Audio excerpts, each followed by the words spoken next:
session for the fiscal year 2020, Grants to Reduce Domestic Violence, Dating Violence, Sexual Assault, and Stalking on Campus program, also referred to as the Campus Program Solicitation. The Office on Violence Against Women, also referred to throughout this presentation as OVW, is hosting this webinar to go over the FY 2020 solicitation for the campus program. My name is Latanisha Lewis, and I am a grant management team lead and member of the campus unit. The other program specialists on the campus unit are Rudell Handy, a senior program specialist, and Catherine Mira, a program specialist. Our supervisor is Associate Director Darlene Johnson. The purpose of the pre-application information session is to highlight a few key points in the solicitation. However, it is not the intent, nor is there sufficient time to go over every aspect of the solicitation. All applicants are responsible for reading the FY 2020 campus solicitation and the OVW solicitation companion guide to ensure that a complete application is submitted. OVW staff cannot comment on the quality of an applicant's proposed project or provide any information outside of what is included in the solicitation. However, campus program staff will be available to respond to questions about the application requirements throughout the period that the solicitation is open. Please feel free to send questions to the ovw.campus@usdoj.gov or call the OVW main line at 202-307-6026. At the end of this webinar, the PowerPoint, the script, and the link will be available roughly about 24 hours after the webinar ends. Before we get started, you might find it helpful to have the campus solicitation in front of you for a point of reference during this information session. There is a lot of information to cover, so I will stop periodically to ask for questions. However, there will be a moment when I will need to move on to ensure all information is covered before the end of this call. I will ask that you submit all questions in the chat box and also ask the questions raised that are relevant to the materials I previously covered. We will read the question aloud so participants know which question we are responding to. We will also try to not repeat that question if already answered, so your attention to the questions and the answers are important.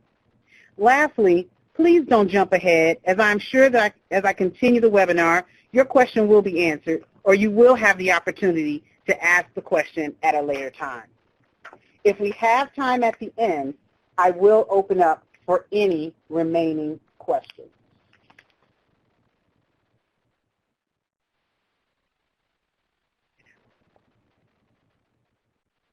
All right, so I'm going to start with eligibility. Let's begin with the most important thing.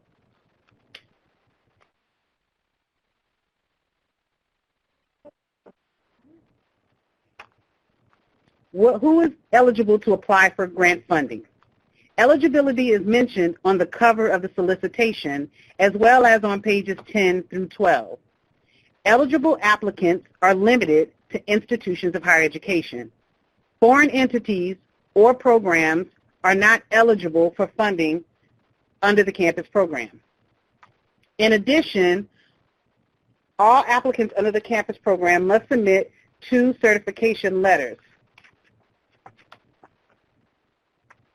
The letters must be submitted on institution letterhead, signed and dated by the highest authorizing official. That means the president, chancellor, provost, or a designee with similar authority of each of the participating institutions of higher education. First, the certification of eligibility says all applicants must certify in writing that they are in compliance with Section 485F of the Higher Education Act of 1965, as amended, which requires that all eligible institutions of higher education collect and report certain types of information about campus crime statistics and campus security policies for their respective campuses. The certification of minimum requirements states All applicants must certify that they have knowledge of and are committed to the full implementation of each of the statutory minimum requirements of the campus program. Each campus must submit both letters of certification. For consortia, both letters are required from each member campus. Failure to provide both letters certifying to the requirements below will disqualify any application from further consideration.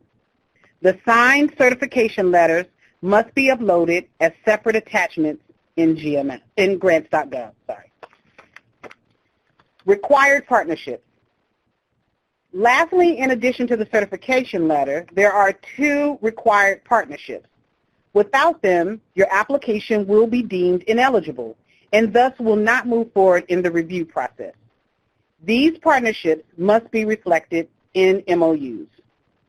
The 2 partners are at least 1 criminal justice agency, such as a local law enforcement agency, prosecutor's office, or court. An applicant with a sworn campus law enforcement or campus security officer is required to partner with a criminal justice agency from the jurisdiction in which the campus is located. There is an option.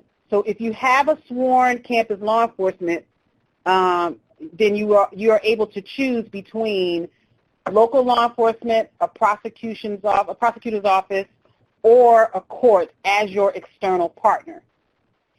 If your campus has non-sworn campus law enforcement or security officers, you must partner with a local law enforcement agency. So if you have non-sworn campus law enforcement, you do not have a choice. You must partner with your local law enforcement agency. And you may also partner with other agencies as well that will help assist with your project. The second partner that is required is at least 1 sexual assault, domestic violence, dating violence, or stalking victim services provider within the community where the campus is located. For rural campuses, this may mean a victim services organization that serves multiple counties or is located in another county. The idea is that that victim service provider is the referral source for any survivor that would be disclosing to folks on your campus.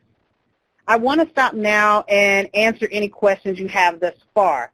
Eligibility is the area where many applicants make mistakes and do not pass our initial review process. So if you please, if you have questions at this point, will you please type your questions into the box and then we will answer them.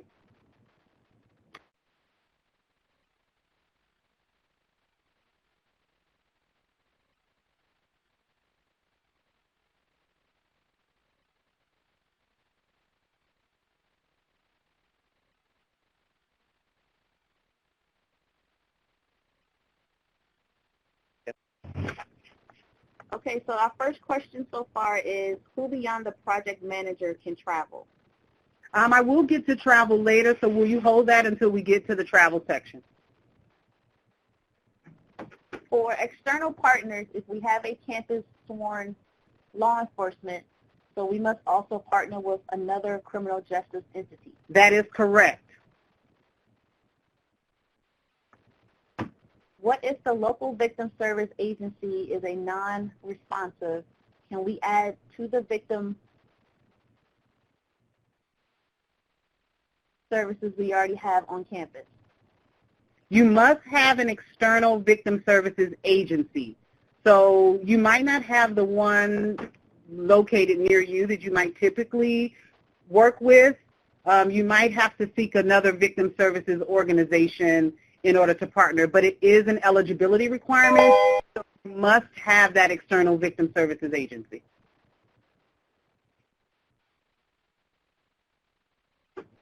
If you have more than one victim service provider, must all service providers sign the EMOU? If you're planning to have all of those victim service providers participate in your project? The answer is yes. If we have sworn officers, can we still partner with local police? Yes, you may.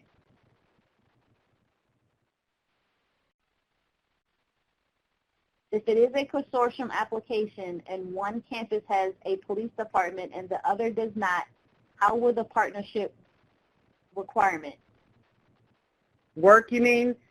You only need one law enforcement agency to be eligible. However, you will have to describe in your narrative how then will response happen for that campus who doesn't have law enforcement. So you will have to detail how response will work so that we can ensure that that campus will also be meeting the requirements under the grant. If we are a consortia, 3 campuses, but under the same local district, do we need 3 letters of intent/eligibility? The highest person from the institution would be the same for all 3. Then I don't quite understand your question. If you are 3 separate institutions, but under the same president or system. So say, for example, you are University of California, Berkeley, University of California, Irvine, University of California, San Diego. 3 different institutions, but they're all under the University of California system. Yes, each of those presidents must sign both letters of certification for their campuses. So then essentially you would need 6 letters in order to be eligible. Does the criminal justice agency and the victim service organization need to be in the same MOU? We'll get to EMOU later, but generally the answer is yes.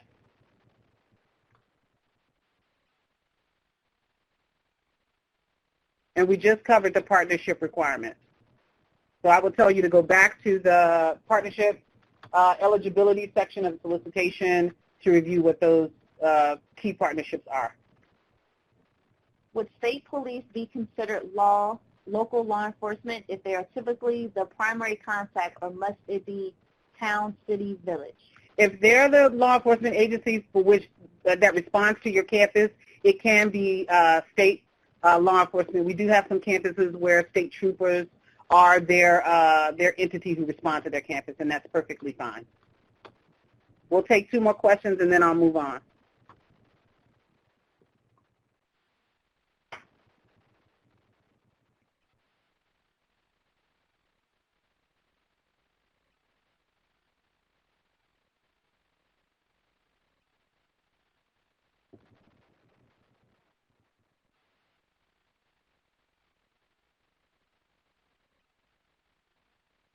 All right, there's a person typing, so I'm waiting for them to finish their.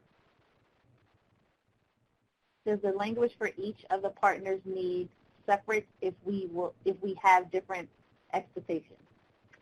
I'm not sure what you're asking, Jess, but your for this particular section of the solicitation, I'm simply telling you that you need these 2 partners.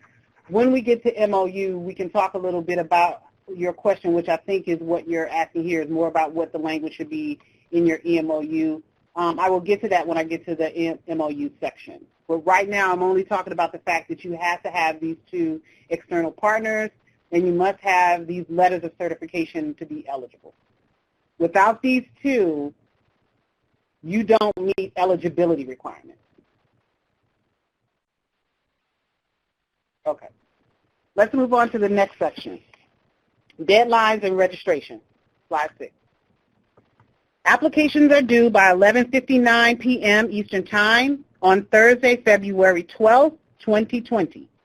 OVW will not accept late submissions except under limited circumstances as described on pages 26 through 27 of the solicitation. In addition to the application due date, there are other important deadlines that affect your ability to submit an application. The cover of the solicitation provides information on registering. Registration includes 3 steps: obtaining a Data Universal Number System, or DUNS number, registering with the System for Award Management, SAM system, and 3, registering with grants.gov. Every applicant must obtain a DUNS number and register online with SAM and grants.gov. The registration process takes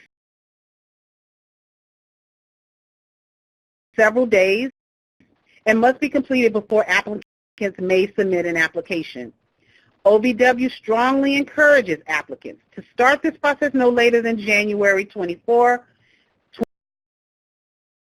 2020. Every year, applications are rejected during the submission process because the applicant's DUNS number and or registration with SAM have expired, or the applicant did not begin the registration process early enough. At the conclusion of this webinar, I suggest that you start this process if you have not already done so. Applicants that currently have a DUNS number and are registered with SAM and grants.gov should check their status to ensure that they have not expired. You can find more information related to registration on pages 26 of the solicitation. Next slide. All campus program applications will be submitted through grants.gov.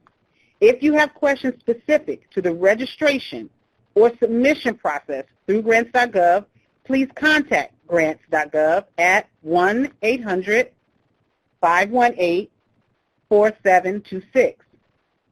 Remember to review the checklist on pages 35 and 36 to ensure you have submitted all required documents before finalizing your submission.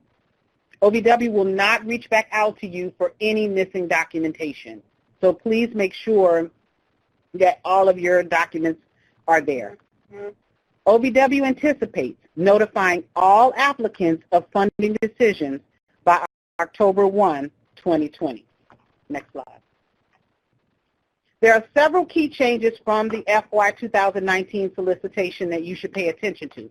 We will discuss these more in depth later, but I wanted to highlight a few of them now. There are some changes in the OVW priority areas. The addition of a rural priority area and a priority area to work with prosecution. Remember, these are optional areas that applicants can propose to implement. Also, we have removed the required elements that must be met under the stalking priority to allow applicants more flexibility in determining the proposed activities to meet the priority. This year, we have changed the title of the project coordinator to project director. This change reflects the expertise, experience, and the scope of work and responsibilities of this position. Since 2007, OVW has limited the number of grant cycles that the applicants are awarded. This year, we will support applicants with 3 or more cycles of funding. If you are an applicant that fits into this category, remember to pay attention to the specific criteria outlined for this type of applicant. Lastly, there are changes in how an MOU is submitted for consortia. Make sure to pay attention to your partnership. Next slide. Page 1 of solicitation provides a brief description of the campus program. The campus program encourages comprehensive coordinated approach that enhances victim safety, provides services and supports for victims, and support efforts to hold offenders accountable. The funding supports activities that develop and strengthen trauma-informed victim services and strategies to prevent, investigate, and respond to domestic violence, dating violence, sexual assault, and stalking on campus. The key things to remember are comprehensive, coordinated community approach, and number 2, prevent, investigate, and respond to domestic violence, dating violence, sexual assault, and stalking. The crimes are the focus of this grant funding.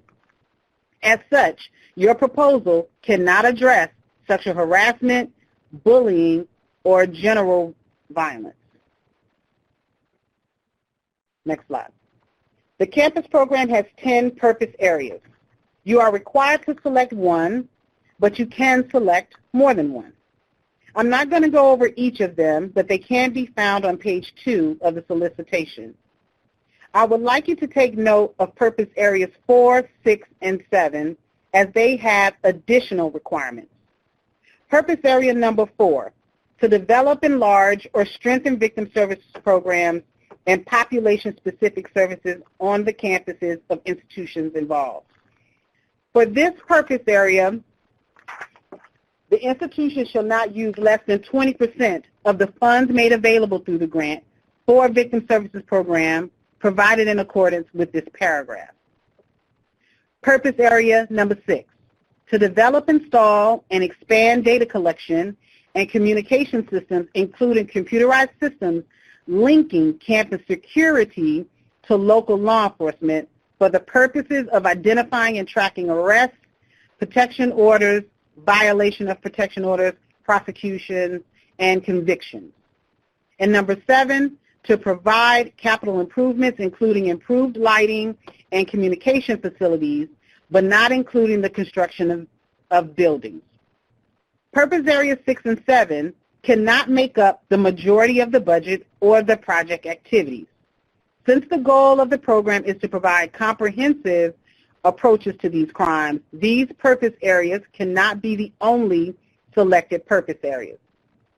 If your proposal includes items in purpose area 7, then if awarded, approval must be granted by OVW before purchasing these items. Thus, you don't need to seek approval at the application stage. So if you're proposing to purchase items for capital improvements, simply put them in your proposal as you would normally and submit your application, and if awarded, we will then seek approval at that point. I'll stop again right now to answer any questions you might have about the information I just covered. Remember to type your questions into the chat box.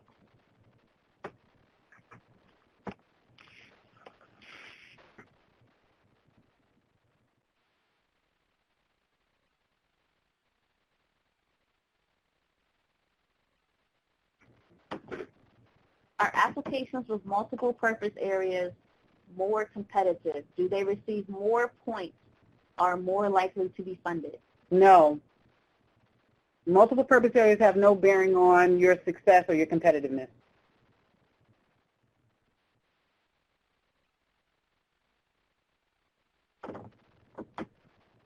Will the PowerPoint be available for download after?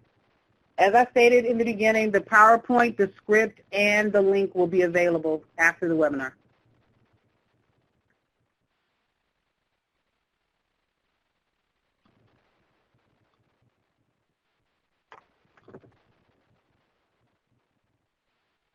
Are applications that include the priority areas more competitive, more likely funded? No. Priority areas are an option, and I will talk about priority areas in a little bit, but they are not more likely to be funded. May we only do this if there are no existing victim services in the community, or can we still use 20% of the funding in this way regardless? Purpose area number 4.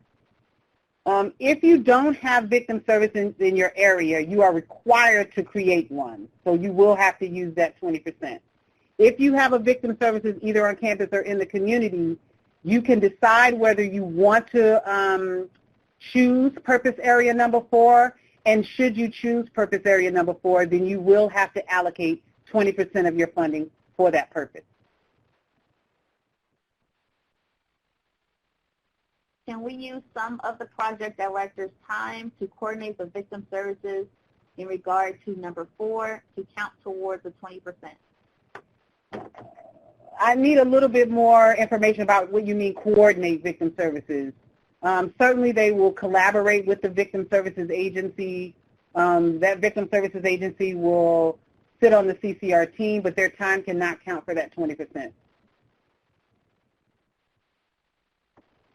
Can the full 20% of victim services funding be used within the project director's salary? No, and I'll get to the project director in a little bit.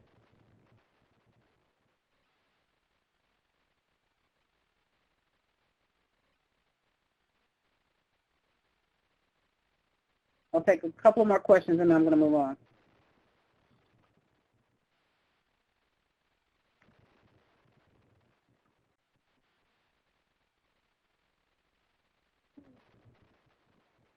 Regarding the change from project coordinator to project director, if the university have a director level position with a grant program within the position's role, can the university contribute the position's time without requesting funds from OVW, or must the OVW funds be applied to the salary? I'm not sure I understand this question. If you have a person who's currently at your agency, currently at your institution, and you want them to serve as the project director, they would have to dedicate 75% of their time to the grant. You can fund it with your institution, or you can fund it with OVW funds. That is your discretion, but that person, 75% of their time has to be dedicated to the grant. I hope I answered that question, Mari.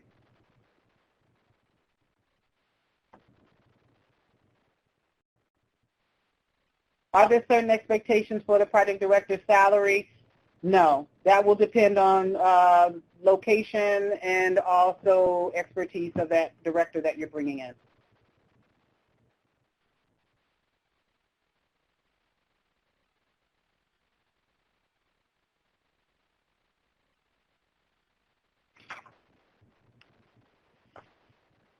One more question?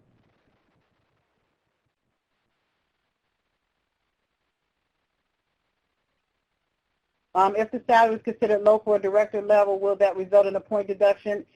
It's possible that the reviewers might look at that, but that's not generally a criteria. They might think about that in terms of their review, and that might be a comment for your application, but that's not a determiner of funding or successfulness for us.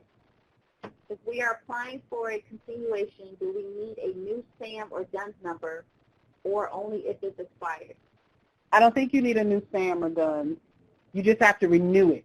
So if it's expired, you just have to renew that SAM and DUNS number. I think always keep the same DUNS number for sure.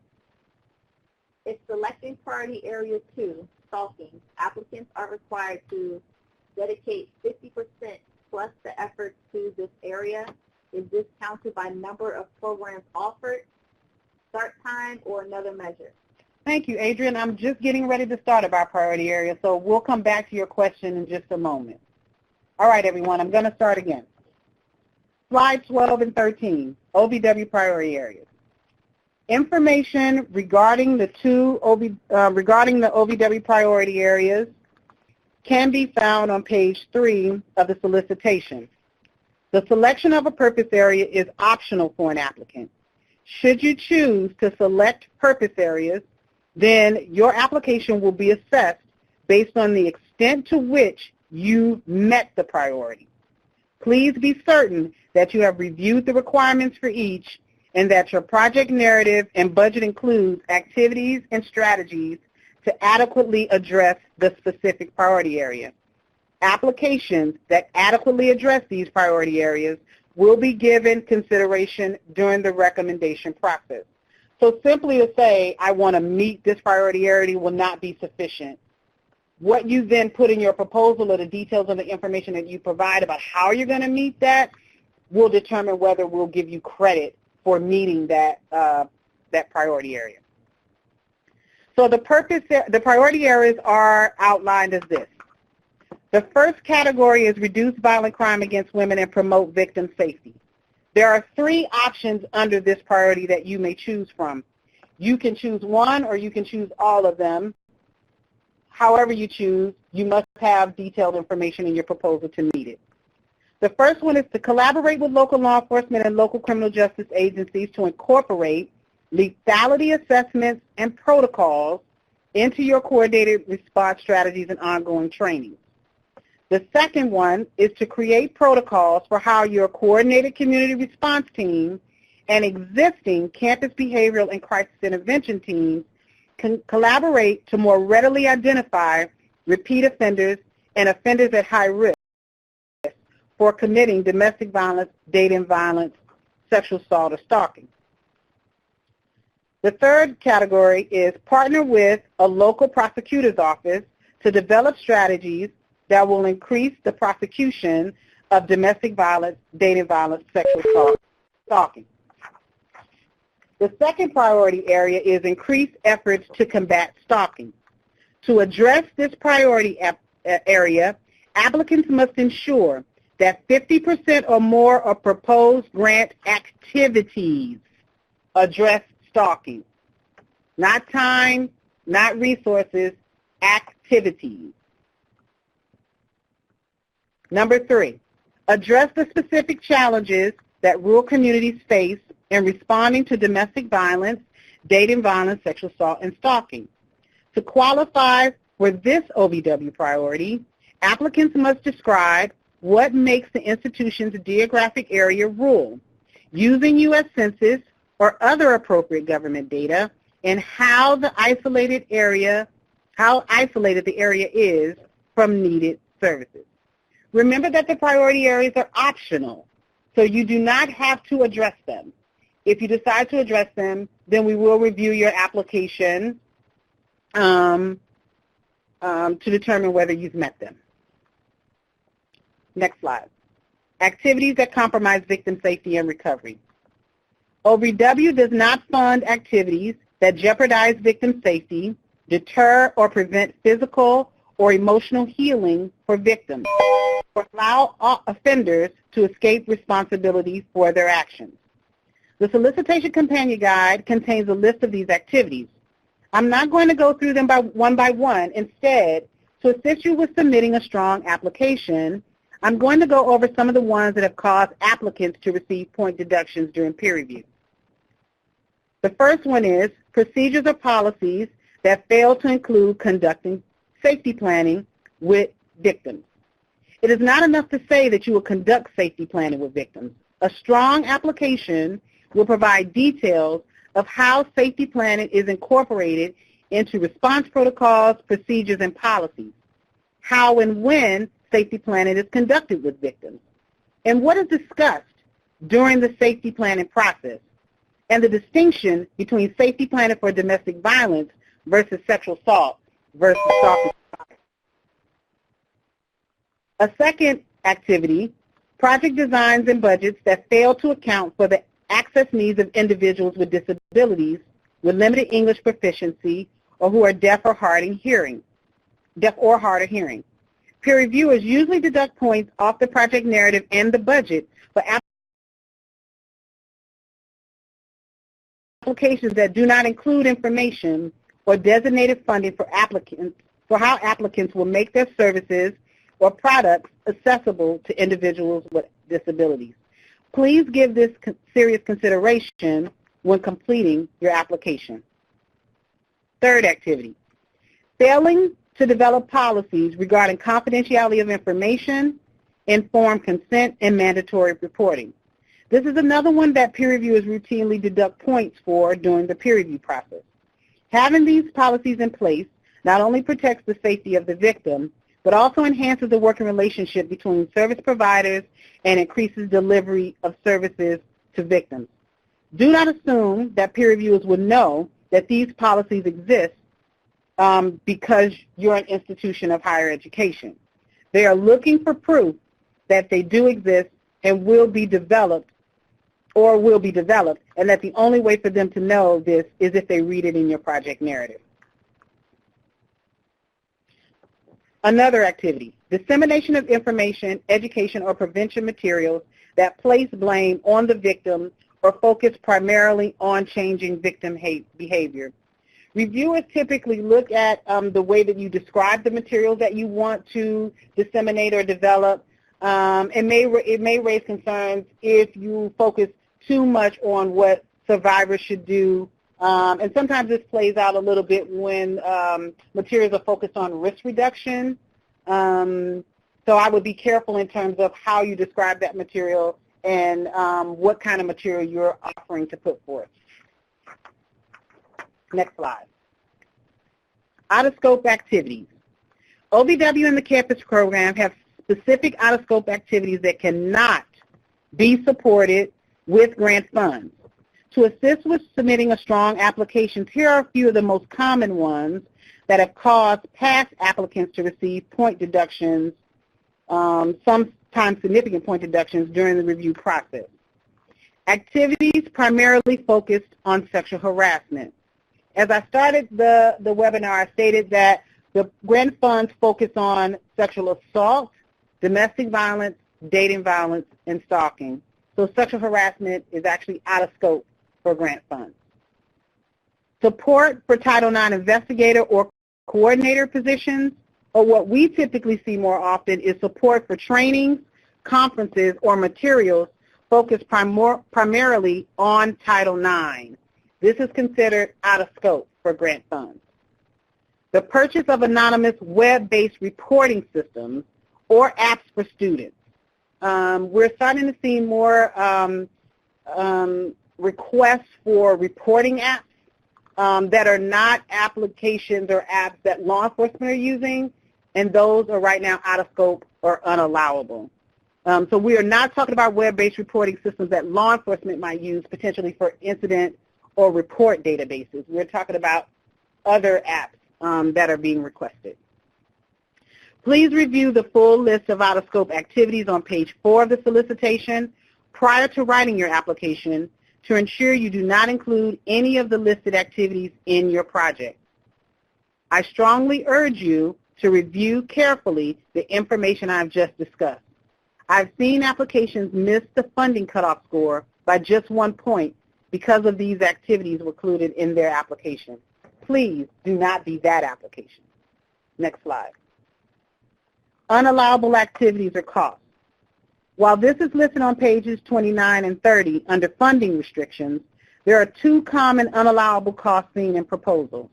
The first one is tuition reimbursement in lieu of salary of a project staff, and typically we see this for grad assistants, and fundraising. Sometimes campuses in relationship with their victim services partner might put that they will fundraise for that community services partner. That is an unallowable activity. So now we'll stop to answer any questions you might have about the information I just covered. Remember to type your questions in the box.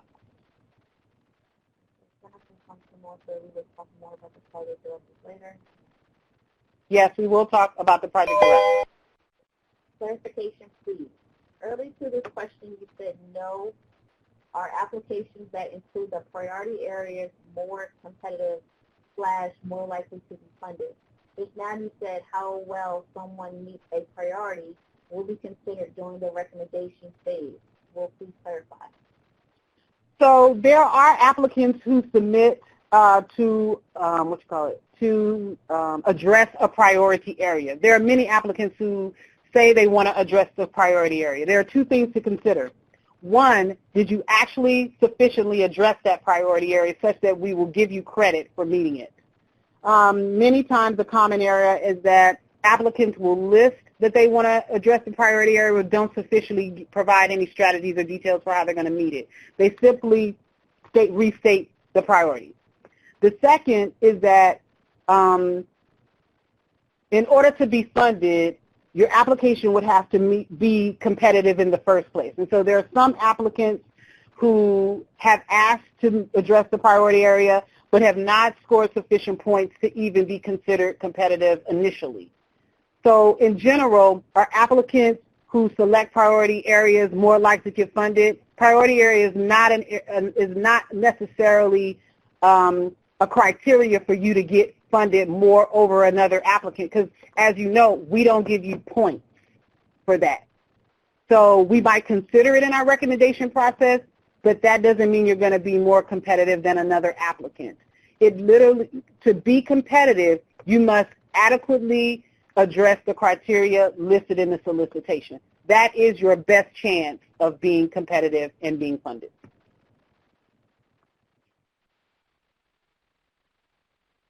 In the RFP, it says the applicants that meet a priority area will be given special consideration. Would you say it doesn't mean that? I think I just answered that question. The purpose is more likely to be funded? Okay. What are the differences between an existing coordinated community response team already existing in our community and the new CCR that we are creating on our campus? I think we spell out what our CCR team means for us. Usually in your community there is a task force. Sometimes there might be a DV task force or it might be a sexual assault task force. That includes all of these external partners that are thinking about their community at large. And they might be talking about lots of different things that have no bearing or relevance on the campus program, or they might have some small intersections for what we're going to be asking you to do under the campus program.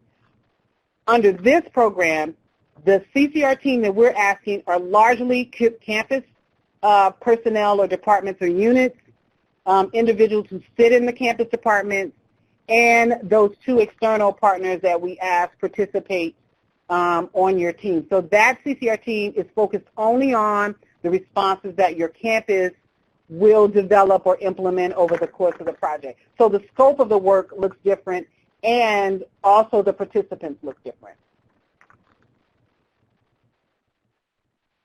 If a project chooses to focus 50% of activities on stalking, how does OVW define appropriate stalking-focused activities?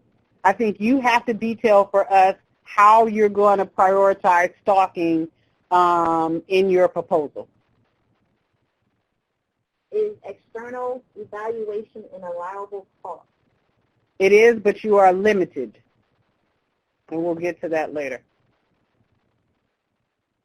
Is inclusion of funding for Clery Act training allowed? It is allowable. Could you repeat the point deduction you referred for failing to develop policies that address confidentiality of information? We missed part of what you listed for the statement.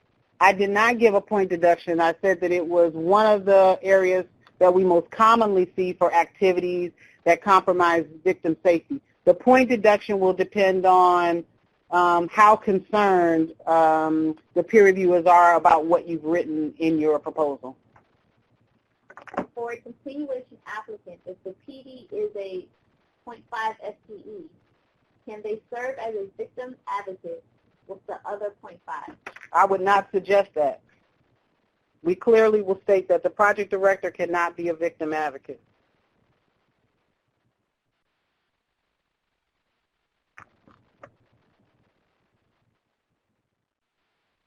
I'm not sure, Middle Tennessee, if I can do anything about it dropping out a few seconds at a time. I apologize for it dropping.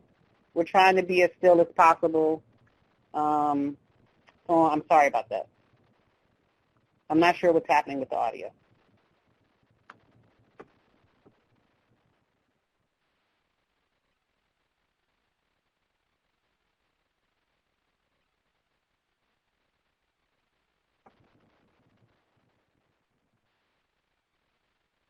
Other questions before I move on?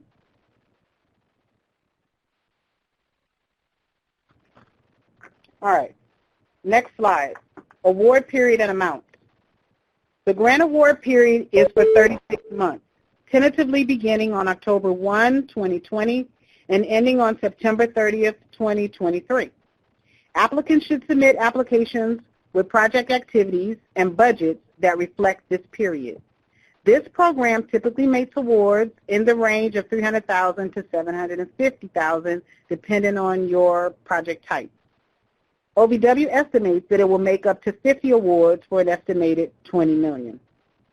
Funding levels under this program for FY 2020 are: individual project awards will be made for up to $300,000 for the entire 36-month period. Consortium projects awards will depend on the number of institutions who are included in your consortium. 2 to 4 institution consortiums, awards will be made up to $550,000 for the entire 36 months. 5 or more institution consortiums, awards will be made up to $750,000 for the entire 36 months. OVW has the discretion to make awards for greater or lesser amounts than requested, and to negotiate the scope of work and budget with applicants prior to making an award. Next slide. Types of applicants. Both new and continuation applicants are being accepted. New applications are those that have never received funding under the campus program as a lead institution or whose previous funding expired more than 12 months ago. Continuation applicants are those that have an existing campus grant, so the grant is active, or whose campus grant closed within the last 12 months. Grantees that were awarded a campus grant in FY 2018 and FY 2019 are not eligible to apply as the lead applicant or be a partner or subrecipient of an FY 2020 proposal. Applicants may only submit one proposal, so you either come in as an individual or a consortium grant. In addition, satellite or branch campuses of an institution are not considered separate institutions. Therefore, an institution with multiple satellite or branch locations must apply as an individual applicant. Applicants that have received 3 or more cycles of funding will be supported in FY 2020. However, if your third consecutive cycle was in 2017, then you cannot apply for continuation funding for FY 2020.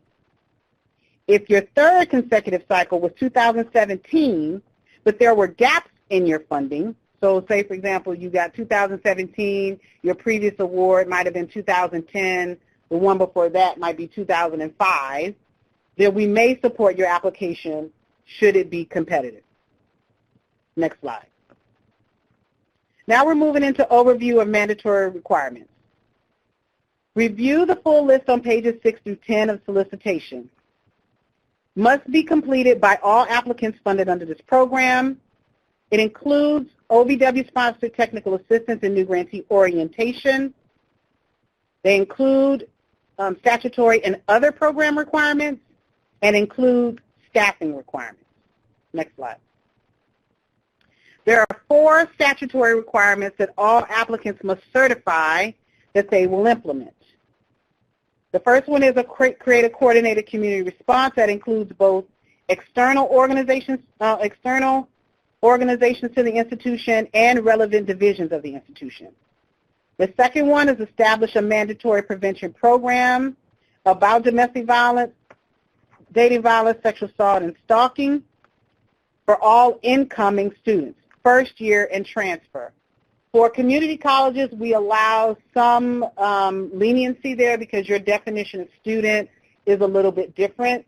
So you will have to define what that incoming student group is that you're going to be focusing on for the proposal. So we are not looking for those students who would take sort of one class from you or who might be taking just a couple of classes to meet a requirement maybe at another institution. Think of students who come to you who might be in an associate, might be seeking a certification or maybe an associate degree. So some group of students for which you might have a more captured audience, if that makes sense. The third requirement is provide ongoing training to all campus law enforcement. It doesn't matter whether they're sworn or non-sworn, to respond effectively to sexual assault, domestic violence, dating violence, and stalking. And then the last statutory requirement is to provide ongoing training to all participants in the disciplinary process, including members of disciplinary boards or investigators, anyone who's under appeals, anyone who's sanctioning. If funded, at the end of your award, you must demonstrate that your campus met these requirements with or without grant funding. Next slide. In addition to those requirements, applicants must also engage in the following requirements throughout their award. You must also implement a universal prevention strategy that includes ongoing prevention programs on domestic violence, dating violence, sexual assault, and stalking for the entire campus. This typically looks like your awareness events that you would normally do for Domestic Violence Awareness Month or Sexual Assault Awareness Month. And also implement a bystander intervention program for all students. Another requirement is that you provide confidential victim services and advocacy. This could look a number of different ways. The idea is that you provide access to that service 24 hours a day and that service is confidential. So you could partner with a victim services organization and refer to that organization. You could develop your own campus victim services agency, or you could have both a campus victim services agency and in collaboration with a community victim services agency. It's your discretion how you want to do that, but whatever victim services you provide must be confidential, and students have access to that service 24 hours a day. Another requirement is that you work closely with the OVW TA providers throughout the entire project period, and there are certain things that you will learn if you're awarded and you become a grantee, but this is not important in terms of what you will put in your application thus far. There are two different criteria for new and continuation grantees. New grantees know that you will engage in a one-year planning period. This means that implementation activities cannot be important. This is cannot be conducted. This is important for consideration in your budget. As your campus considers activities in the implementation phase of the project, these activities should be budgeted for 2 years, not 3. New grantees will attend a minimum of 5 trainings and 1 new grantee orientation. This should be delineated in your budget. No more than 3 people should attend the orientation, and for the 5 trainings, there are 3 in the first year and 2 in the last year. For the first year trainings, 6 or 7 people are required to attend. For the last year trainings, 4 people are required to attend.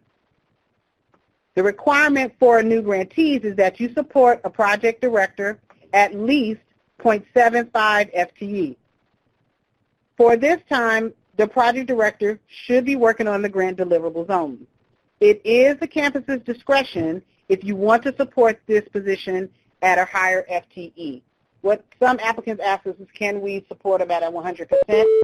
Absolutely can. We just ask that at a minimum you support them at 75%. For continuation grantees, your requirement is that you must propose new activities that go beyond the statutory and program requirements. So you're building on the work that you did previously, and that you support a project director at least 0.5 FTE unless you provide a justification that less time won't impede the project implementation. And you will need to answer that question in the Who Will Implement section, so that if, for example, you say, I want to support them at 25%, that level of effort will be sufficient to meet all the deliverables that you set under the grant and to meet all the requirements that we ask you to meet under the grant. For the title change, again, I just want to say in recent years, the title for the required grant-funded staff person was a project coordinator. However, this year, the title change for FY 2020 reflects the expertise and experience and the responsibility of this position. We have found that with the title of coordinator, we've been getting project staff who are less experienced and have some difficulty and challenges managing the scope of a project of this nature. So we have changed that title to a director to more accurately reflect the scope of work they would be doing under the grant. If you've had a person who served in the project director role previously, so they were the supervisor of that coordinator, then you can simply identify them as the supervisor to the director for this submission or as the principal investigator for this grant. It's your discretion how you label them in terms of the proposal. For both new and continuation grantees, supervision requirement exists. The project director should not be supervised or housed in the Title IX office or with any position serving a Title IX role. There are no exceptions to this requirement at this time. In addition, the project director cannot serve as a victim advocate. There are specific victim service provisions, confidentiality provisions that as a grantee, your institution signs on to meet. And depending on your campus, that project director may be sitting in an office where they might be considered a mandatory reporter. And so outside of this grant, that might be challenging in terms of them being able to maintain confidentiality. But also what campuses have told us is that as they begin their project and really begin to implement, to have one person serve as both an advocate and a project director becomes really challenging. That position really should be delineated and separated, and so that's why we created that division. I will stop now to answer any questions you have about the information I just covered. The online prevention education modules, if completed by every incoming transfer student, meet the statutory minimum requirement for mandatory prevention education programs. It is allowable. When you get to the travel training requirements of the CC team, do all 5 trainings need to be in person, or can some be web-based? They are in person. They are mandatory trainings that we offer to you, and you're required to travel to them. 1, can you confirm that the upper training would count as the mandatory prevention training if it reaches the student population outlined in the mandatory section? I cannot confirm that EverFi training would count. It depends on what EverFi training you're asking. If it's an allowable EverFi training, it could count as your mandatory training for incoming students only. For a continuation grant, do we also follow the same year 1, year 2, and year 2 trainings, and that would send 6 to 7 in year 1, 4 in year 1, 4 in year 3?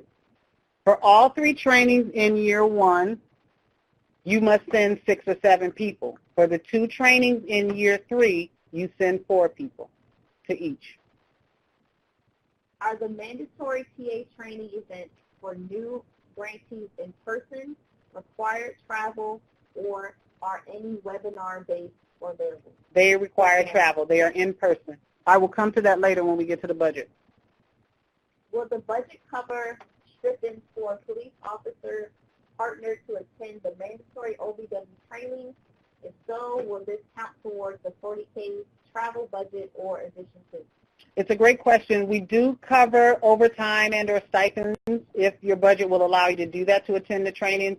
It is in addition to the $40,000 travel budget.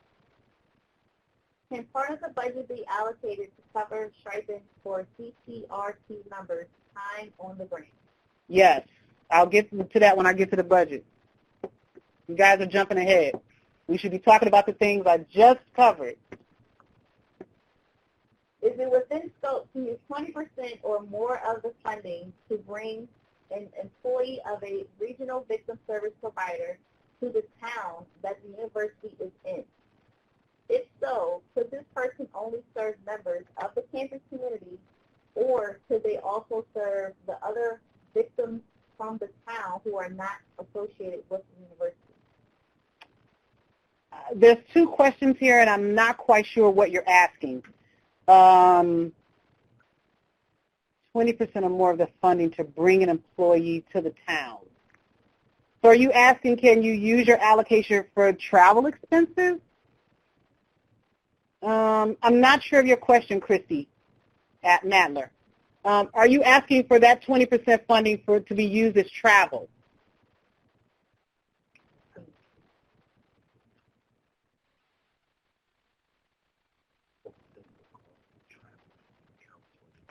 I think that's the question they're asking, yeah. And Christy typing.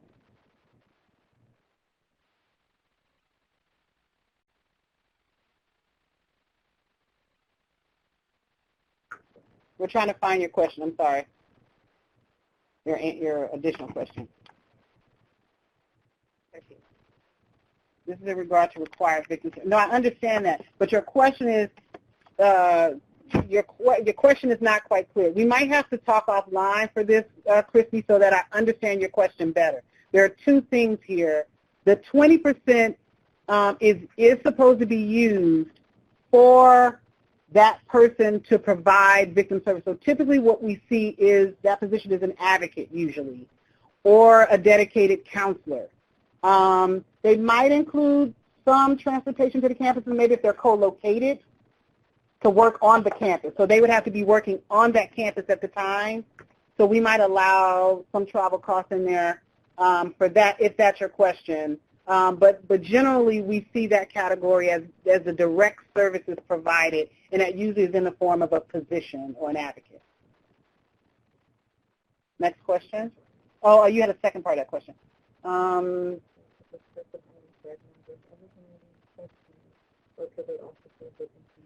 If we're funding that victim advocate or person, they must serve students.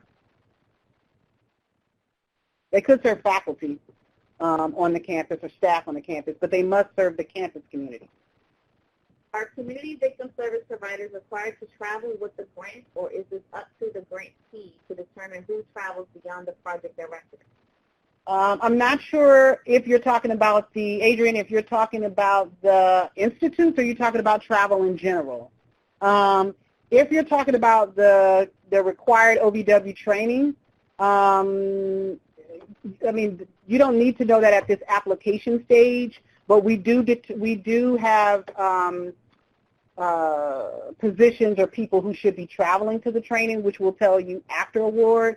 But for the purposes of budgeting, you should just think about there are 6 or 7 people who could be traveling.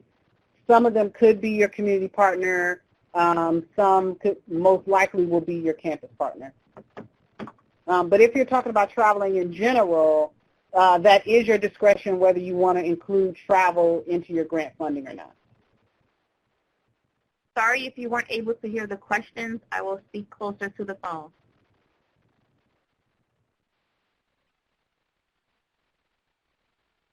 Any more questions? If the victim service provider is from an external provider who comes from the campus weekly, can this be considered part of the comprehensive victim services? Kathy, I'm not quite sure if that means if you already have an existing relationship. I guess I'm trying to figure out, are you now going to be paying them through the grant? This is a question I would need more details to be able to answer effectively. For our school, the Title IX coordinator is housed in the Office of Compliance and Risk Management. This office also manages other complaints besides Title IX and also deals with export controls, PIRs, etc. Could the project director also be housed in the office? They are not overseen by the Title IX coordinator. That is possible. The question is who's going to be, if Title IX director or coordinator is its own division or department, and so that person would be supervised by somebody else, yes, that's a possibility. In addition to the project director, should we also name a grant principal investigator? And if yes, where do we name the PI? You don't have to name a principal investigator. That is a discretion, and you would name them in the who will implement and in the budget.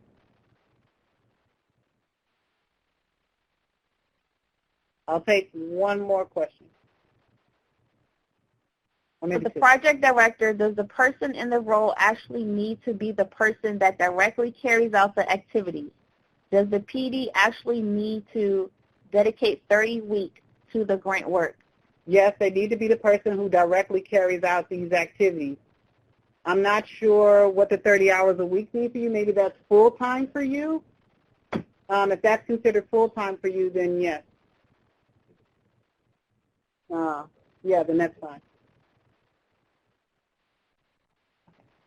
Should the supervisor PI position detail a percentage of the time committed to the project, even if not paid through the grant?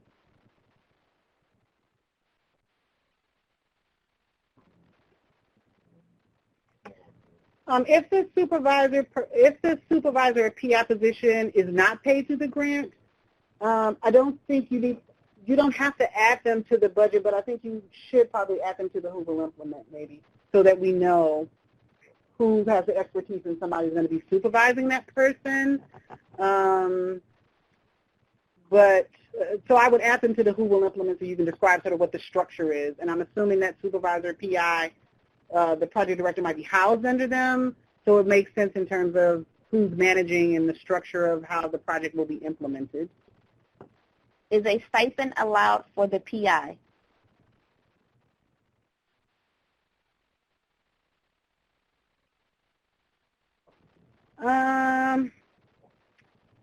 We need more clarification for the stipend for the PI. Is this person a faculty is what you're asking, or is this person a staff person? And we need more details, Tammy, to be able to answer that question. And I'm actually, my colleague Michael Sterling from the financial division, we're sort of having a sidebar because these are kind of slightly program and slightly budget questions and we haven't got to the budget yet. So you guys are jumping ahead a bit. Does the budget cover wages of folks traveling or just travel expenses? Just travel expenses unless you have someone like law enforcement for which this might be overtime. And then if your budget allows, you could potentially pay overtime for them.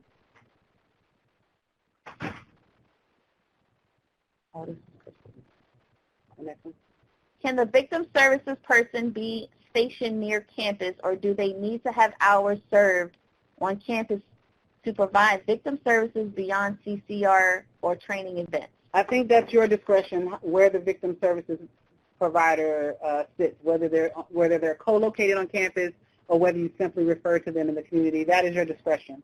We don't have an expectation that they will be on campus or not.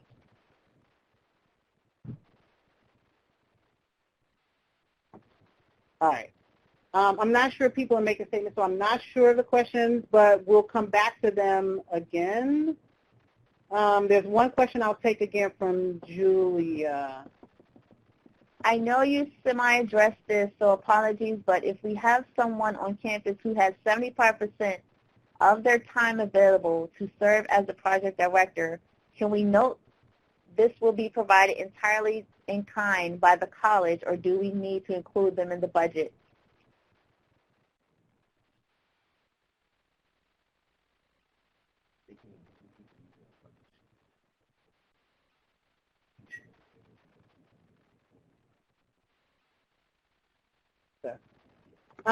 Sorry, Julia, I was collaborating with my colleague here. So typically we would not include in kind, but since this is a required position, you definitely should include them in the who will implement. And initially for your budget, your application submission, I would include them in the budget, in the narrative as an in-kind position so that we know that you're meeting that project director requirement by someone who is being funded by the institution. The 30-hour week was in reference to the 75% required by the project director. Okay, thank you, Jennifer. Then, yes, that's fine. It would be a staff person in a leadership role from Tammy. Again, we still need more, Tammy, so we would have to talk offline. Can you email us so we can try to have a little conversation? All right, I need to move on. All right, slide 22, application and submission information. Next slide. Please refer to solicitation beginning on pages 13 and 14 for specific information related to the content and form of application submission. All applications must include the following 3 components: a project narrative, a budget and budget narrative, and memoranda of understanding, which are 2 MOUs. Applications that do not include these 3 components will be considered sufficiently incomplete and will not be considered for funding. Next slide, or next slide. Summary data sheet, which is worth 5 points. This document provides a brief snapshot of your project and is scored during the initial review process. The summary data sheet can be single or double-spaced and should be no more than 4 pages. The best way to avoid having points deducted here is to answer each of the 26 questions in the order that they're listed in the solicitation. Some applicants in the past have provided their responses below underneath each question. Other applicants have numbered the information being provided so that it is clear that they are responding to a specific question. A note of caution. Although question 5 and 6 refer you to a table that is provided in the appendix of the solicitation, the tables that you create to answer these two questions must be included within the 4 pages of the summary data sheet.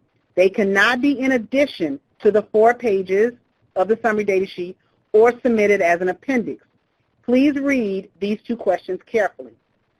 Question 5 is asking for the current or recent grants or cooperative agreements, and question 6 is asking for other federal grants for which the applicant is currently receiving funding or has applied for funding in FY 2020 to do similar work to this program. Please do not list every federal grant that you currently have or have applied for unless it is similar to the work that you're applying to under this program. Next slide. The project narrative, which is worth 50 points. The project narrative consists of 3 sections: the purpose of the application, what will be done, and who will implement. All combined, the project narrative is worth a total of 50 points and is the bulk of the application. The project narrative must be single-spaced. This is where applicants provide detailed information related to the proposed project. Before I get into each section of the project narrative, it is important to discuss the page limit. It is imperative that you are mindful of the formatting. See page 13 for the specifics, and the number of allowable pages. The project narrative can include charts which can be single-spaced. However, those charts should be used sparingly and not make up most of the narrative. Peer reviewers are instructed to stop reading and scoring this section at the page limit. You do not want to lose valuable points due to going over the page limit. With that said, the project narrative should be no more than 20 pages for individual projects and 23 pages for consortium projects. The project narrative is designed in the following way. Each section begins with criteria that all applicants must address, followed by criteria that must be addressed based on your applicant type. Next slide. If you are a new applicant, for example, the proposal would address the criteria for all applicants first, and then the criteria that says new applicants only. If you're a new applicant and this application would represent your 4th cycle of funding, then you would address the criteria for all applicants first, then those required of new applicants, and those required for applicants over 3 cycles of funding. Next slide. Well, all right, stay there. Go back. All right. Purpose of the application, which is worth 15 points. This section describes the need for the project and helps reviewers understand specific campus community needs. Common mistakes include providing too much information that is not relevant to the proposed project, or not enough information to be responsive to what is being asked. Follow the guidance on page 16 of the solicitation to ensure you are providing the required information. Also, keep in mind that this section counts towards the page limit.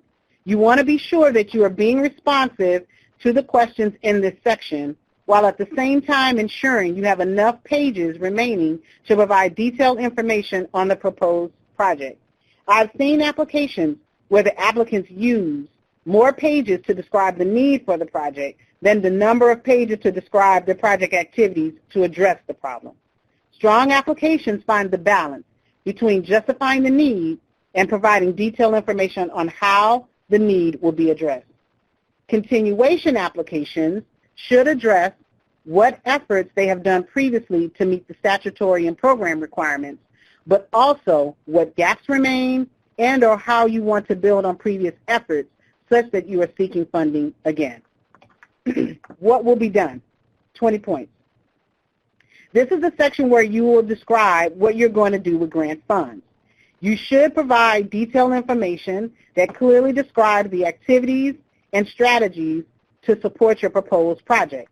The goals and objectives should be clear and detailed that reviewers understand how the proposed activities will meet the needs identified and the program requirements listed.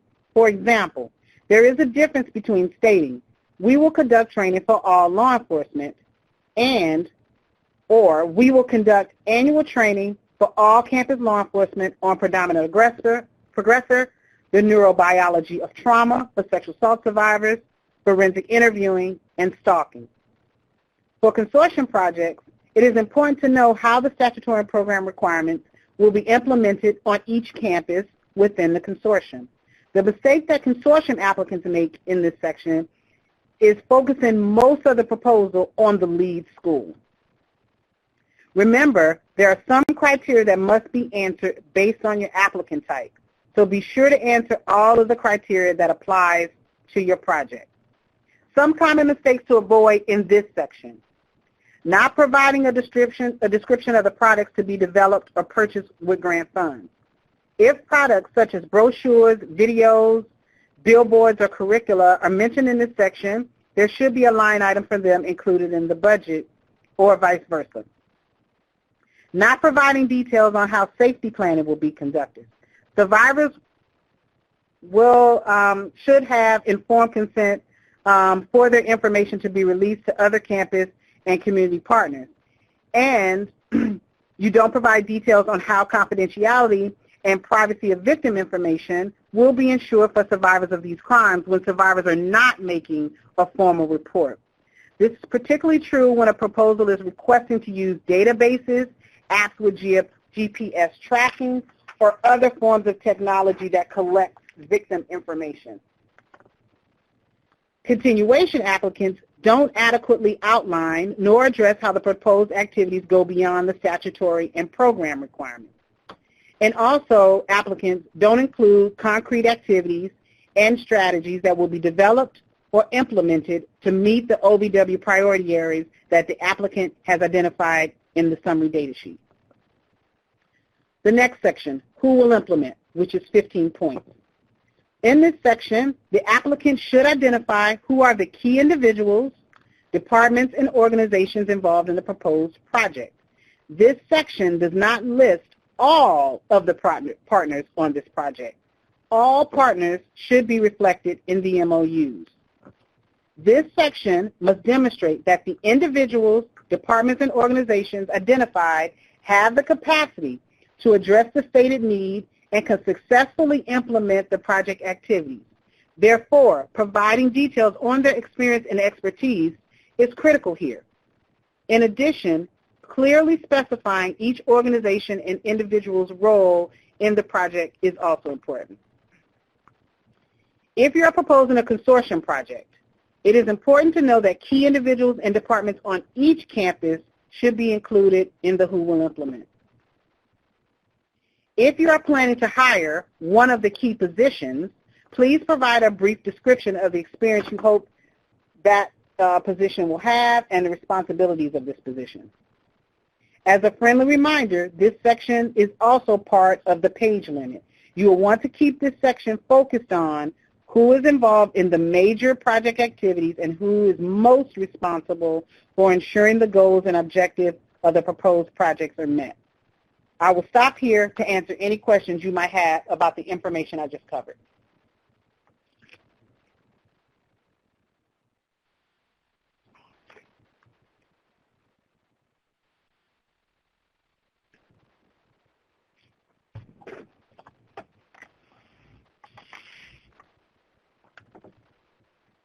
Do tables need to be included if there is no information to share, meaning our U does have any OVW grants or other Fed grants that do similar work?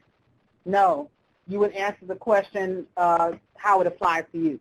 So if you don't have any current OVW grants or you don't have grants that have similar work, just answer the question that you don't have any. For the project narrative, is the to keep in the number for each associated question prior to answering? It is not a preference, but it is helpful to the reviewers. For the SFLLL disclosure of lobbying activities, If we do not conduct any federal lobbying, what do we send? You still need to sign the form and attach it to your application.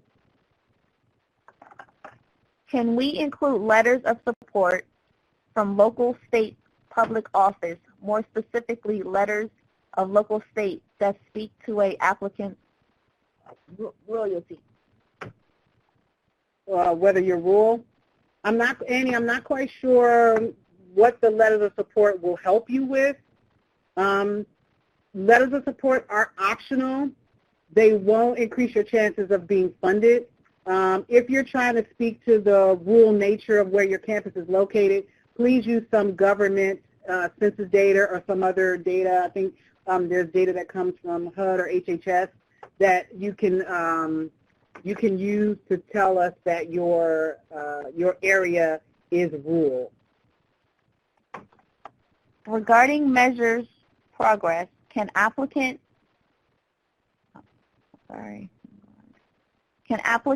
merely reference existing logic model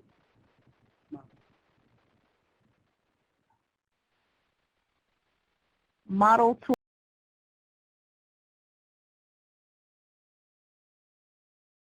or if it's required to be included, does this count towards the narrative, max 20 pages? This question is counted towards your 20 pages. You do not have to go in significant detail. I think the question asks for a brief description of the tool you're going to use and what kind of measurements you're going to use to measure progress. So I would make it as simple as you can to give us an idea of the approach you're going to take. You mentioned before that a common problem is not addressing making programming accessible to people with disabilities. This is no longer a question in the RFP, so where in the project narrative should that be addressed? It's not a criteria for which we will rate it. However, if you're producing any products or activities, or if you say you're going to be addressing disability community, you should be making sure that you are making your products and information accessible. It will be rated, I think, in the budget, though. I think that is one of the budget criteria, if I'm not mistaken. Or it's actions of activity that compromise victim safety criteria, sorry. Under who will implement, it appears you must have a project director in mind now to fill that role since the background is needed for the proposal. Is this correct?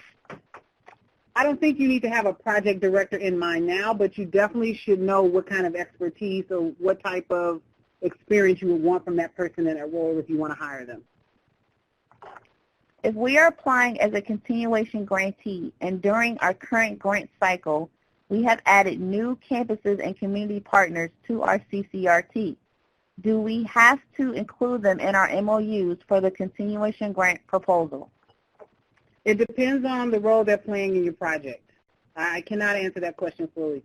If they're playing a specific role in your project, then yes, you should include them. I don't know the details of your new partnership. If we don't currently have a project director, but will hire one with grant funding, can we detail the experience we are asking for their job description for question 4, who will implement the project? That's correct. Yes, you can just detail the experience you're asking for and their responsibilities in the project. That is sufficient.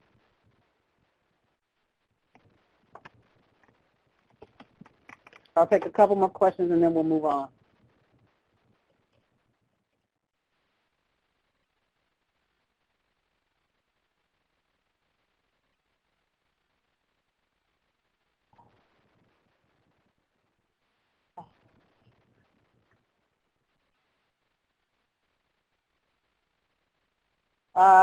One of your questions was, can the information included address male victims? Yes.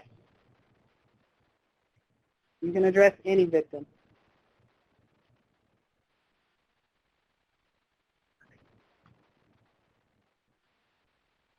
All right, I'm going to take one more question and then I'm going to move on.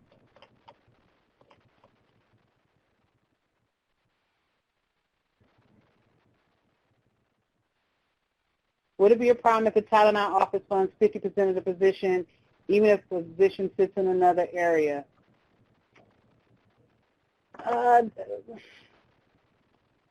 This is an interesting question because I would wonder how the Title IX would not want to have some say if they're producing the money. I think it's something you would have to talk to your Title IX office about to know that this person could not do Title IX duties or could not support any Title IX efforts.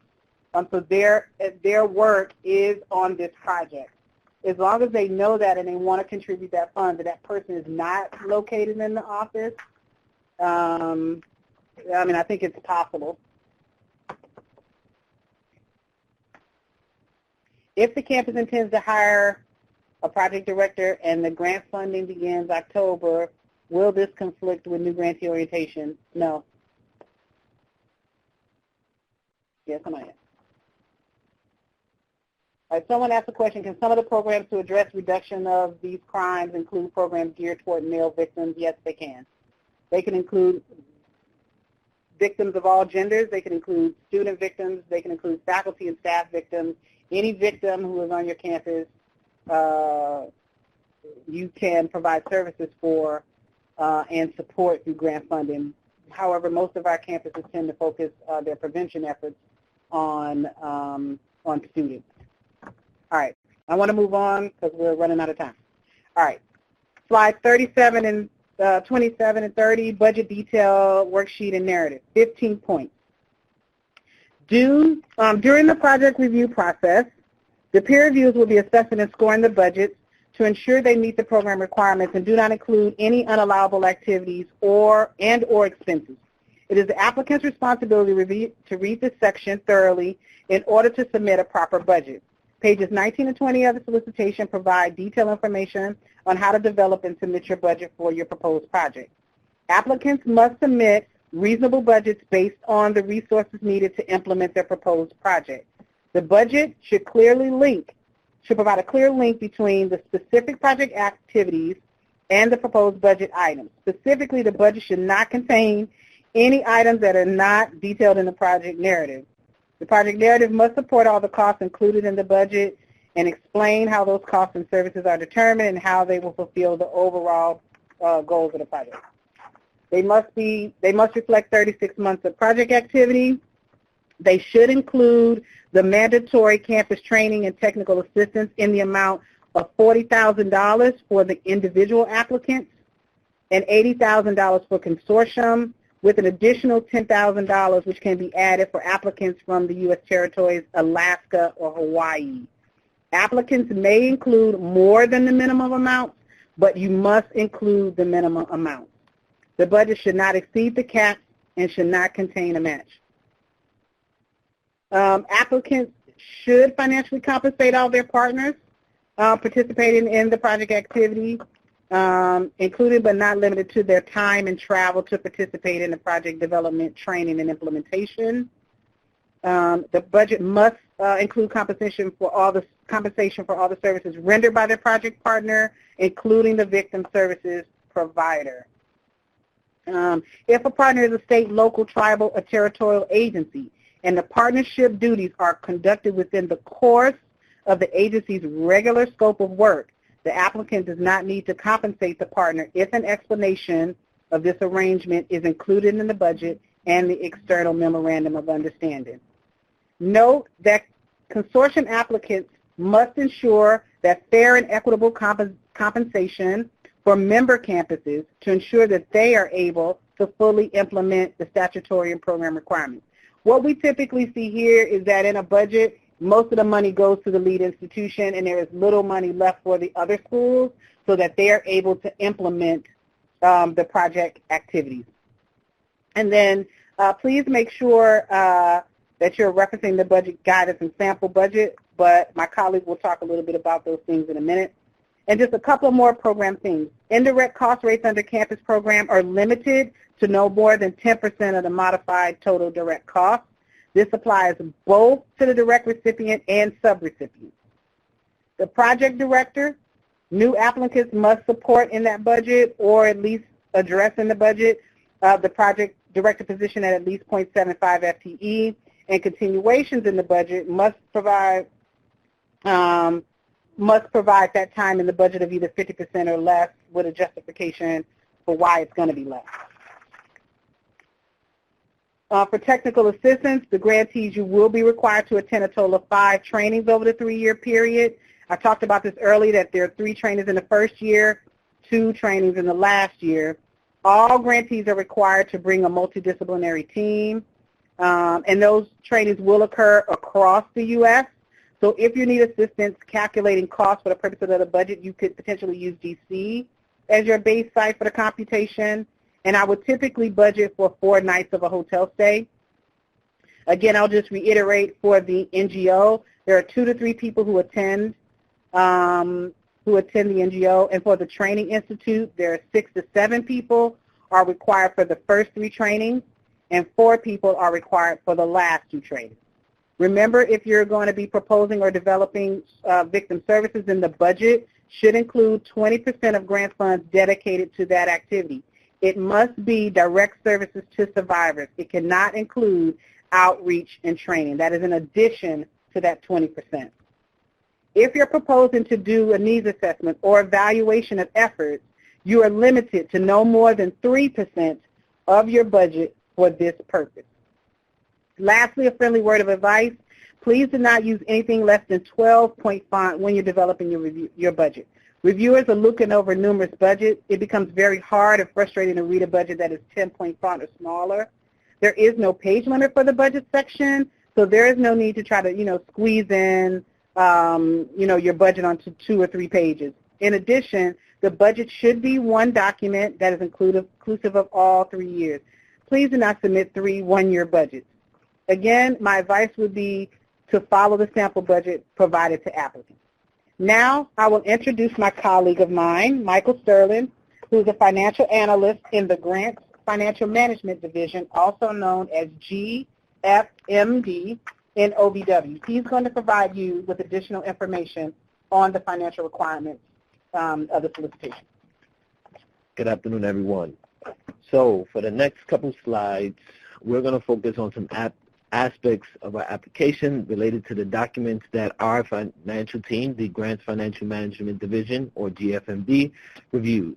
More specifically, we'll discuss some of the items that we have identified in prior applications that we have seen have been issues, so we can help you expedite the review process. So for today, I'm going to highlight certain aspects of the pre-award risk assessment and provide you a link to a detailed webinar on how to develop the budget that will be included in your application. The first things we'll highlight are the items identified in the summary data sheet, which is completed by all applicants. Specifically, 2 items we would like to discuss is the single audit response and the IRS 3-step safe harbor procedure. OVW requests that all applicants provide a statement as to whether they have expended $750,000 or more in federal funds during their last fiscal year. If they have, then they indicate that and also specify the end date of their last fiscal year. However, GFMD has found some applicants do not always include this information. Either they leave out that they met the threshold or they leave out the end date of their last fiscal year. So please ensure to answer this question in its entirety in the summary data sheet. Another item we would like to highlight from the solicitation is specifically for non-profit organizations. This may not reference to most of you all, but they have been a handful of nonprofits. And if you are using the IRS 3-step safe harbor procedure to determine your executive's compensation, you must reference the additional information section that provides the required disclosure letter. We'd like to highlight that there are 4 parts to this letter, and it must be provided to OVW in order to comply with this requirement. The sample letter that outlines all 4 parts of the disclosure is included, so please ensure that you follow the sample and you answer each part. The next item we would like to discuss are the financial accounting practices, which assist GFMD during the pre-award risk assessment review of all applications. Each applicant must prepare a response to all 10 questions, and each question has multiple parts. We've noticed in prior years that applicants do not always fully answer all parts of each question, and in turn, we will have to reach out to the applicant, which will delay your review process. Some of the common issues that we've encountered have been, for example, question 2, where the applicant indicates that they do indeed have internal policies, but they do not provide a brief list of topics covered in their policies and procedure. Another example of incomplete responses includes question 3, where the applicant does not provide a brief summary of the organizational process for tracking expenditures, specifically about if they're tracking it budgeted versus actual. And these are just some examples, but basically please ensure that you're reading each question of the pre-award risk assessment and answering them in its entirety, because each question has multiple parts. Next slide, please. On this slide, we'll quickly highlight some resources that are available that should be useful when creating the budget and submitting it with the application. Over the last year, GFMD has developed a detailed webinar presentation on how to assist applications in developing a budget to be submitted with their OVW applications. We want to help you reduce any challenges you may face with the budget to make it clear what they're looking for and how the budget should be reviewed. This webinar provides an insight on what OVW financial staff considers during their review. And as you see, the link is available. In addition to that link, we have the uniform guidance, which is found at 2 CFR Part 200. And another resource is the DOJ Financial Guide and the program solicitation. If you need any assistance in finding these resources or have additional questions on these resources, feel free to contact the GFMD Help Desk. And here is our contact information. You may contact Viva phone 888-514-8556 or Viva email ovw.gfmd@usdoj.gov. Financial individuals running this help desk are the financial analysts, so it is going to be a person. It's not just a separate call center or anything of that nature. And if you do reach us, if we don't get to you, we'll usually get to you within a day or two. So I'm going to pass it back. So thank you, Michael. I'm going to pause here just in case you guys might have questions about budget. So we'll pause here and open up again for some questions here. Remember to type your questions into the chat. We'll take a few and then we'll move on since we're getting close to time.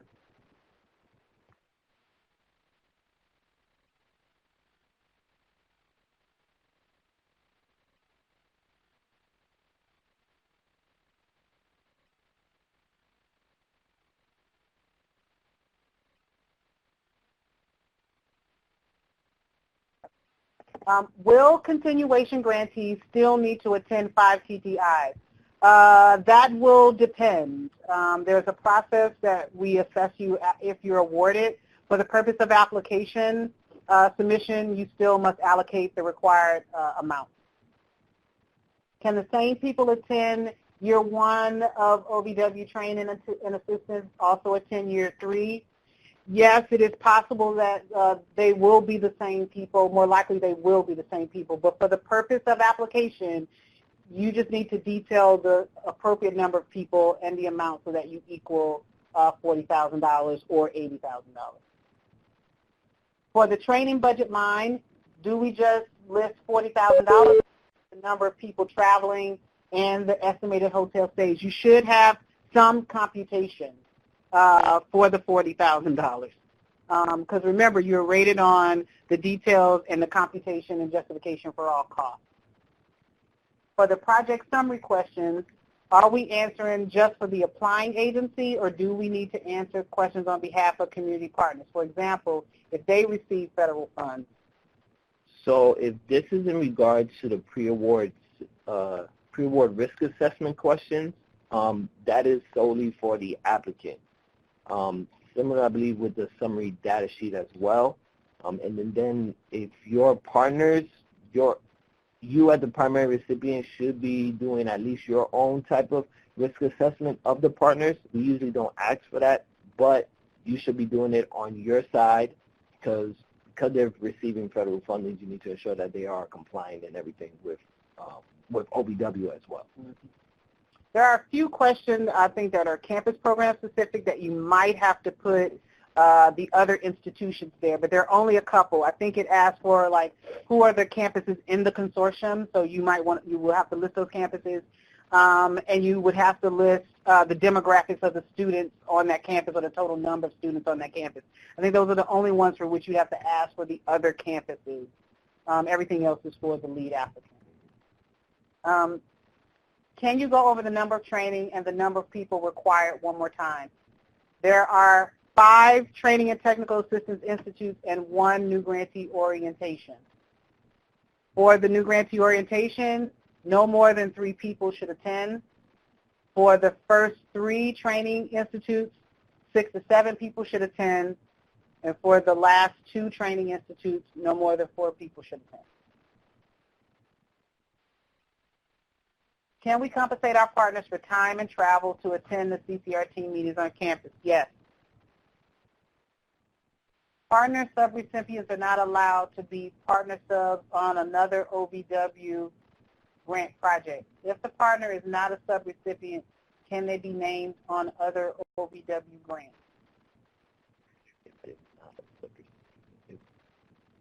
Well, yeah, if they're not. You might have to follow back up with that question. Yeah. I would say this: if they are not coming in as a subrecipient for this particular campus, then they are more than welcome to come in with another pass-through entity. But I would just say this: please ensure that if they are doing multiple, if they're working as subrecipients with other organizations or institutes, please ensure that they are breaking that down. Because as financial analysts, at least from the budget standpoint, if we see an organization pop up multiple times on a budget, on different budgets, we are going to ask, why are they showing up multiple times in these different organizations? And why is these institutes why is the primary recipient working with solely this organization? Because we just don't want to, we want to ensure that they're not getting paid double or anything of that nature, or they're not commingling funds between 2 different pass-through entities. I believe earlier you said we should be compensating collaborative partners. Is this a requirement? I'm thinking of how our partners have typically provided the services in kind as they use their own funding to compensate providing trainings and such. Do you have any comments or clarifications?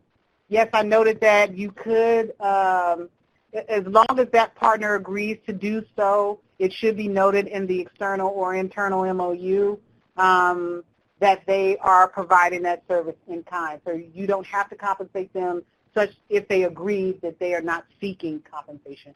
But there should be somewhere in your application that you say that. Typically applicants might say it in the budget specifically and the MOU. Some will say it in the MOU. When estimating travel and hotel costs, what is the preferred platform you suggested to use since we don't know the exact cities? I said you could use DC as your basis for the computation. Yeah. Some people do a general estimate, but some people need sort of a location to use as their basis. You can use DC as your basis. That'll help. All right, I'll take one more because we're ending time and I still need to cover MOU.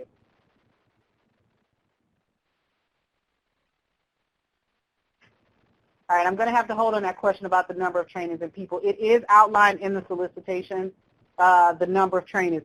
The thing you need to know most is make sure that your computation meets the $40,000 for the application submission. Financial accounting. Yeah. Are the financial accounting practices questions required by all participants in the consortium? Can you send your email, please, to the help desk? I would just want to double check it. I believe it's the lead, but I want to confirm it. I don't want to give you a confirmation answer right now, but to my knowledge, it is. But I just want to make sure I give you that. So if you just send that email either to the GFMB help desk or the campus help desk, and we'll get back to you. That's for Kristen Smith's question. Can you clarify how to list in-kind supervisor time without it becoming supplanting? It's not supplanting if it's in kind. Yeah. So you would list it in the budget narrative as an in-kind position, an in-kind service. Will this training be available for download? Yes, it is a recording. As I stated earlier, you will receive the PowerPoint and the script as well as the link for this training. All right, in the few minutes I have left, let me just go through MOUs. Applicants must submit 2 MOUs, an internal MOU and an external MOU. The internal MOU represents the relationship between all the campus partners, and the external MOU represents the relationship between the campus and external. Each MOU must represent a commitment to the full length of the project, so 36 months. The MOUs must be developed at the time of the proposal, thus they cannot be existing MOUs. Signatures should be continuous, but they can also be on multiple pages, so you could have sort of a listing of signatures that can run to another page. It is important to know that letters of support or commitment cannot be submitted in lieu of an MOU. So instead of going ahead and talking about all the things in the MOU, I'm just going to provide you some examples of some common mistakes that result in point deduction or removal from review. When applicants don't address each of the requirements for the MOU, there is no page limit for the MOU, so address all the criteria that is asked. You receive point deductions when there's missing signatures, especially the signatures of the required partner. Every person or organization listed in the MOU must sign the MOU. You usually receive point deductions or removal potentially if you submit an outdated or existing MOU that was not developed based on this project. The MOU must be current and must be responsive to the solicitation requirements. In almost every circumstance, the MOU will be a new document that is drafted specifically for the proposed project. And you also may receive point deductions if you're including a clause that partners may withdraw from the project at any time. This usually raises concerns of the peer reviewers about the commitment of the project partners to the project. Individual projects will submit 1 internal MOU and 1 external MOU. For consortium projects, you have an option how you submit both the internal and the external MOU. For the internal MOU, a single document, you can submit it in 2 ways, as a single document that includes all the campuses and all their respective partners. Or you can submit a summary page outlining the activities in the consortium, followed by individual IMOUs for each campus in the consortium. If you're for your external MOU, if you're a consortium, this will depend on your relationship with the community partners. Thus, the following must be considered. You can submit a single external MOU if the consortium campuses share the same victim services partner and criminal justice partners. Separate external MOUs must be submitted if the consortium campuses have different victim service providers and criminal justice partners that work with some or all of the campuses that are included in the project. We're at the end of our time, but I want to leave, if there are some folks who want to stick around and answer a few of their questions, I will stick around and answer those questions. If other campuses want to depart at this moment, thank you so much for joining us. It's been really great. Remember, you can email us at the OVW campus mailbox, or you can email the financial division at the ovw.gfmd mailbox. I will stick around and answer a few. If you have some questions, I will stay and answer a few. So if you have them, please enter them in the chat box, and I will answer your questions.